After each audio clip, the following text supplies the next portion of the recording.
Channel में subscribe नहीं किया है तो जल्द से जल्द सब्सक्राइब करें और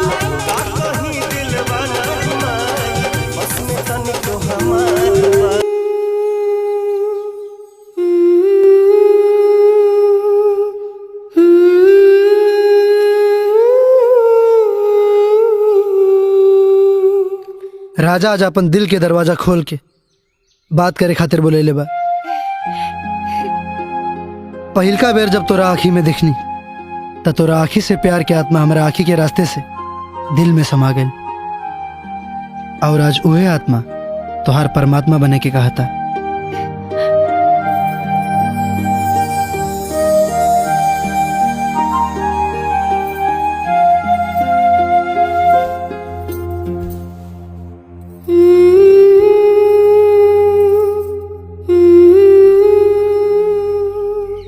फूल देके प्यार के कबूल कर लो, पैर छू के परमात्मा मान ले लो, बाकी फिर भी आत्मा के अच्छा नहीं के लागत। नैना हम चाहता नहीं कि तो अपना जबान से बोल के हमने के प्यार के स्वीकार करा। बोला नैना, बोला नैना, बोला। तू हमरा के अपन मोहब्बत माने लो ना।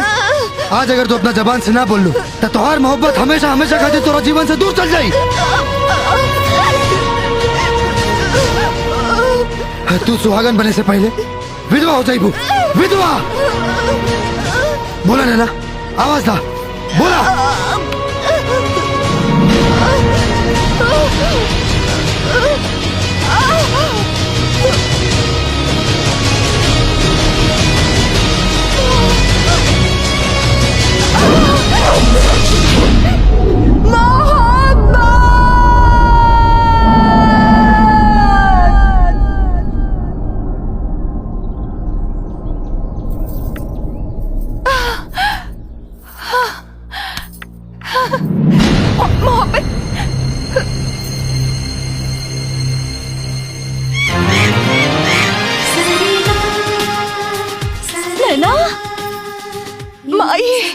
बिटिया औलाद के जब जन्म हो खेला ना तो ओकर मुंह से सबसे पहले माई ही निकलेला और ओकरा बाद औलाद माई कह के बुलावेला।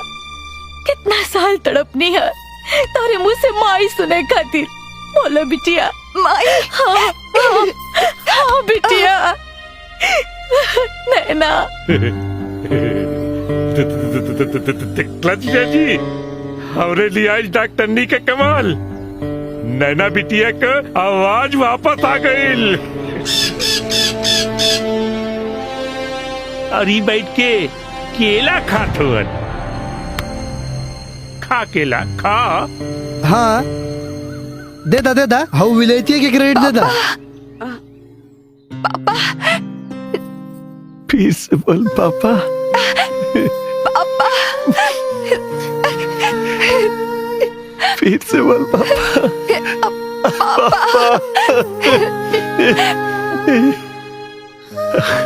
पापा पापा सुने खातिर तो तरस के लानी। ए बीबी देख हमार बेटी बोले लागल हो, हमार बेटी बोले लागल हो। का डॉक्टर नी साहिबा क्रेडिट ना लेबू। पापा हमार आवाज इनका वजह से आयल है।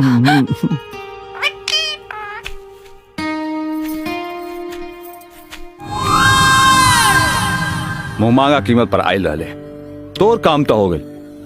चल कीमत बताओ। कीमत काम के होला, एहसान के ना।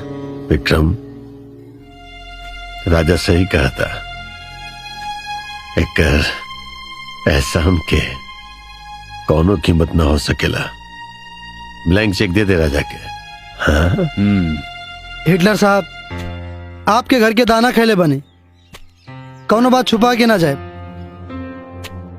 नैना की आवाज वापस ले आवे खातिर कुछ दिन से प्यार के नाटक करत रहनी और उहे प्यार के नाटक आज नैना की आवाज वापस ला देलस। झूठ मूठ के नाटक खातिर हम आप सबसे माफी मांगता नहीं। एकरा में माफी कमन बात के, माफी ते गलती के मांगल जाला। तू तो हमरा ऊपर एहसान के ले पड़ा। और हाँ जाए के इतना जल्दी कावा, आज ही रुक जा, काल चल जी है। ए विक्रम रात में रुकी है जे। हाँ ठीक बा। अगर आपने अभी तक हमारे YouTube चैनल सब्सक्राइब नहीं किया